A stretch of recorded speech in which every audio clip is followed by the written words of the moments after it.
another segment of the Chatterbox with Cricket. As you can see, we are back here at our favorite place in the Valley, the Angry Crab Shack. That is located at 2808 East Indian School Road. So you have to make sure you come by here and check them out. This time we brought a brilliantly talented comedian, actor, and writer who can be seen on the hit ABC show Blackish as the hilarious character Charlie. He can also be seen on Conan, which is on TBS. And we will get to see more of him this fall in the new TV comedy show Tribeca, which is produced by funny man Steve Carell. You off at your home and they leave and the man get his car shot up and stuff, messing around with you in your bad neighborhood. I went out with this girl one time. She had me meet at this Mexican food restaurant that was black owned. Called La Casa de Pookies or something like that. If you haven't figured out by now, our guest today is the hilarious Deon Cole. Welcome to the show, Deon. Thanks for joining me. What's up, girl? Yeah, I appreciate the fact that you took time out of your busy schedule to sit down with us today. Thank you. Yeah, it's good. It's good. It's all good. Well, let's get good rolling. Friend.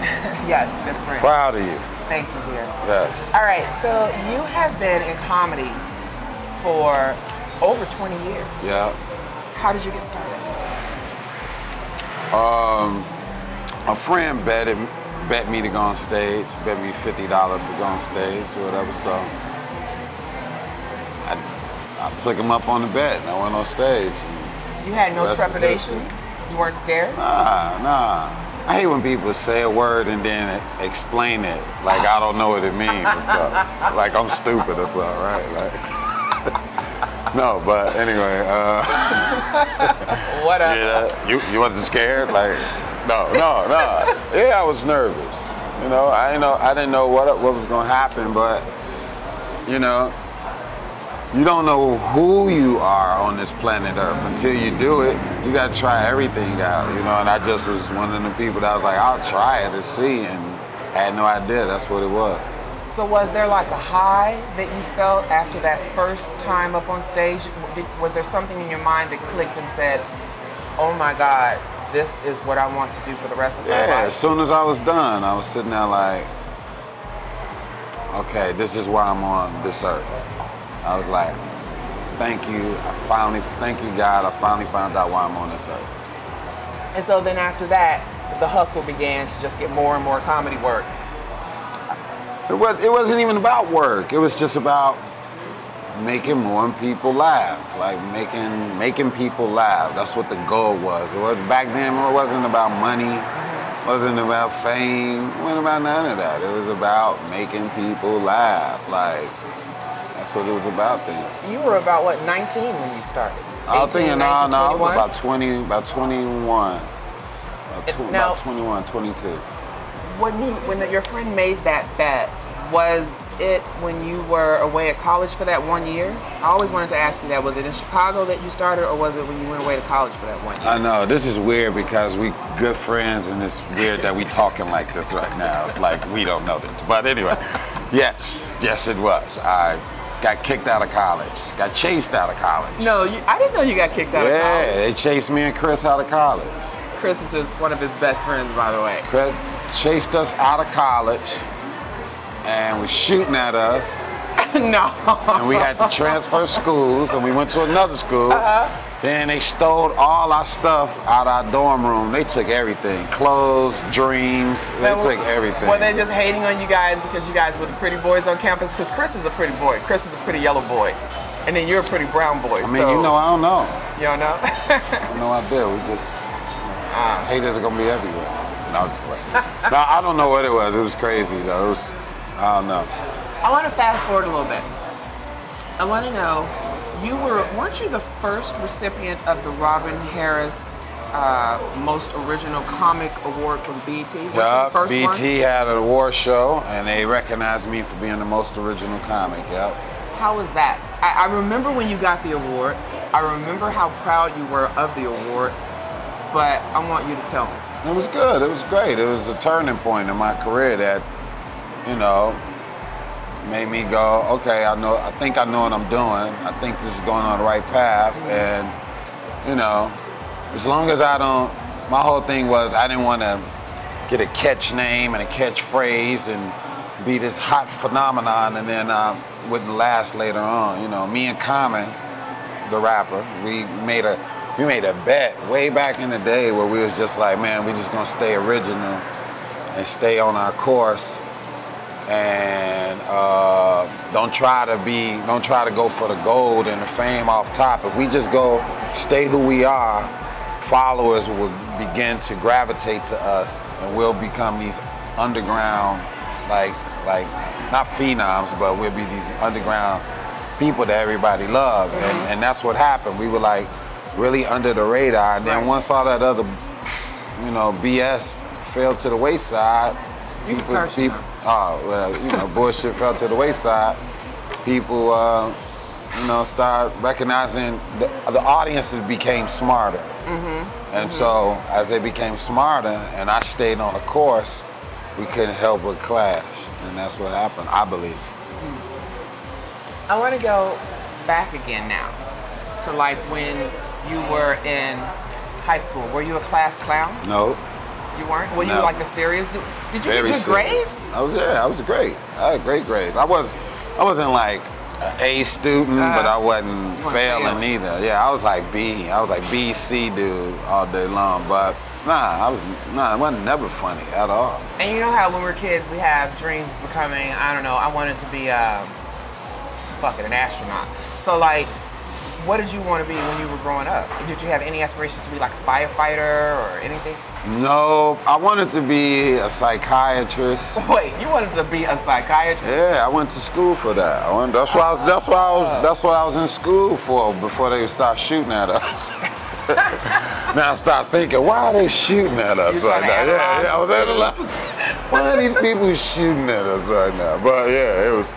I went to school for that. Absolutely, yeah. I wanted to do that because, like I said, I never was no funny dude. I mean, ever. Like I used to analyze the shit out of everything, and that's what I did. If somebody trip and fell in front of me and my friends, everybody would be laughing at that shit, but I'd be more like, why did they trip over that chair? Like, they ain't see that chair? That chair was just sitting right there. It's a big orange chair. Why wouldn't they see that chair? People would be like, leave it alone. I'd be like, no, let's go ask them why they tripped over this chair, because I want to know, what were they so focused, like I wouldn't leave it alone, which people were like, yo, you crazy. But I was always dead ass. I was, and that's it might not have seemed like that's like me and porn. Like, I watch porn and I have to analyze everything about it. I'm like, is she For really? what? I don't know. I can't watch porn without dissecting it. I think that's how a lot of women watch porn like that. Jesus, who cares about the plot? I know the point. White porns, they have all the plots. Black porn, they fucking in the credits. Get in there and just go in the credits. As the title coming up. You don't even know who in it yet. Before you even know who in it. You don't even know what's going on. Yeah, that's true. Yeah, you're right. I don't think there's a plot. Yeah. So I couldn't be a screenwriter for No. It would just be one word. Yeah. Action. That'd be the word. Action. Just action. Well, 2 words. Action and action and fuck. Yeah. All right. So back when you were coming up in Chicago, do you think Chicago is still a great place for someone to get into comedy? It's the perfect place. It is the perfect place in the world, because if you notice, Chicago don't really they have comedians. There's a lot of comedians now. There's a lot of comics in Chicago now. But back in the day, you really didn't have comedians. You had characters. And it's a difference. It was comics, technically comics, who were characters. These people, who they were. Like, everybody had their own persona. If you look right now, Corey Holcomb is Corey Holcomb. Tony Schofield is Tony Schofield. Right. D-Ray Davis is D-Ray. Muhammad is Muhammad. Marlon Mitchell is Marlon Mitchell. Like, you got all these people who are their own people, Vanessa Fraction is her own person. Hannibal, own person. Craig Robinson. I mean, the list goes on and on. You cannot look at any of us and go, we are from the same place. Like, you don't know that. Like the same style or something. Right. You can go to certain cities and they all talk about the same thing. You come to Chicago, everybody's gonna have their own different point of view. different references and everything. A lot of people don't even know we all from Chicago because we so different. That's true. You know, like you can tell if a bunch of comics is from a certain place. You know what I'm saying? Just from what they talk about, because they tend to talk about the same things sometimes. But Chicago people, man, no, it's a great place. We're right in the middle of America, so we get everybody. We get the intake of everyone, not just our own state. So I think, yeah, it's a great place. It's a great place for comedy. And you studied at Second City, right? Yeah, I went to Second City. Who'd you study with? I had a group called the Forgotten City. And we used to perform on top of Frank and Tina's wedding every Friday night. It was great. Loved it to death. Loved it, loved it, loved it. What did you take away from that? Believing in myself and knowing that I can write for a demographic of people, a certain demographic of people that I can write for, because that's what we were doing. We were going outside of our own selves and what we thought was funny and began making people laugh that were doctors, lawyers, and making them laugh through sketch that we thought was funny, and that these people necessarily didn't think other sketches was funny, but we made them laugh. And so it was a great feeling to know that we accomplished that. It was great. Is that something that you would recommend to comics coming up today, to do a little improv, to do something like that, like join a Second City type of place? I don't see it hurting. No, I would think everybody would want to do that. I mean, in real life, we ain't construction workers. Comics sit back all day, smoke weed, drink, eat, and then they get up and go do their show. If they think of a joke on the way to the show, then they do that and they write it down and they use it. You are a fucking comic. All you have to do is think. All day long, your job is to think of things to say and do. And as long as you in your regular routine, you're not gonna find nothing funny. This is a tip. You write this down. If you put yourself outside of your everyday life, you will find material. Know you got that from me. All right, so one of the things you used to do on stage is you would have your notes on paper. Now, I remember when you used to write them on cocktail napkins and pull them out. But why was I using paper back in the day? You don't remember? No, I don't remember. You don't remember how that even came about? Because you couldn't remember.